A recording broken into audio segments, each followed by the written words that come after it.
میرا سوال غامدی صاحب آپ کے ایک حدیث سے بیان کے بارے میں ہے، جس میں آپ نے اس حدیث صحیح بخاری اور صحیح مسلم کی حدیث کا ذکر کیا تھا، جس میں کہا تھا کہ ہر 1000 میں سے 999 لوگ جو ہیں وہ دوزخ میں جائیں گے، اور آپ نے اس میں سورہ الاعراف کی بھی آیت کو بھی کہا تھا کہ جس میں جہنم میں ہم نے بہت سارے لوگ جہنم میں جانے کے لیے پیدا کیے ہیں.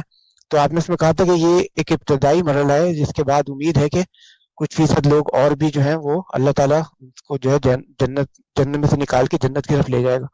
تو میرا سوال یہ ہے کہ اگر بہت بڑی تعداد جو ہے وہ جہنم کے لیے ہی جا رہی ہے، تو کیا یہ اسکیم جس میں اربوں لوگ جو ہیں وہ جہنم میں جائیں گے، تو کیا یہ پوری کائنات کی کریشن وغیرہ اس کا کوئی ایک اس معاملہ ایسا بنتا ہے کہ جس میں زیادہ تر لوگ فیلئر کی طرف جا رہے ہیں بنسبت یہ کہ وہ کامیابی کی طرف جائیں؟ تو اس کے بارے میں تھوڑی سی وضاحت آپ کر دیجیے. شکریہ. بہت شکریہ.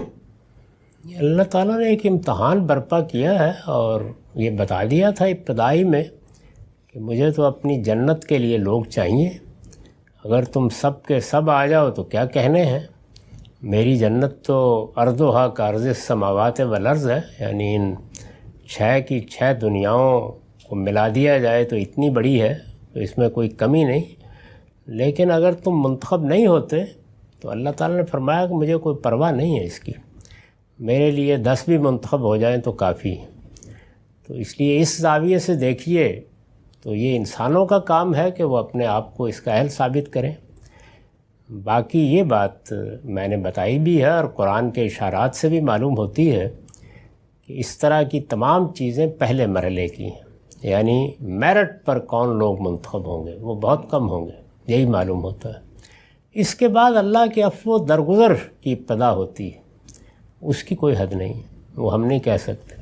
اس میں تو اگر حدیثوں کو دیکھا جائے تو معلوم ہوتا ہے کہ شاید کوئی بھی نہ رہے وہاں.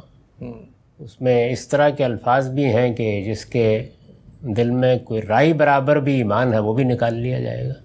تو یہ عفو و درگزر کا معاملہ ہے، یعنی اللہ تعالیٰ جب رحمت فرمائیں گے، کرم فرمائیں گے اور وہ معاف کرنا شروع کریں گے تو معافی کہاں تک جائے گی، اس کو خود قرآن میں بھی بیان کر دیا ہے کہ میں یہ تو معاف نہیں کروں گا کہ جانتے بوجھتے میرے شریک ٹھہراؤ، لیکن اس کے نیچے اپنے قانون کے مطابق جو چاہے معاف کر دوں گا. تو معافی کا ایک معاملہ الگ ہے اور میرٹ کا معاملہ بالکل الگ ہے.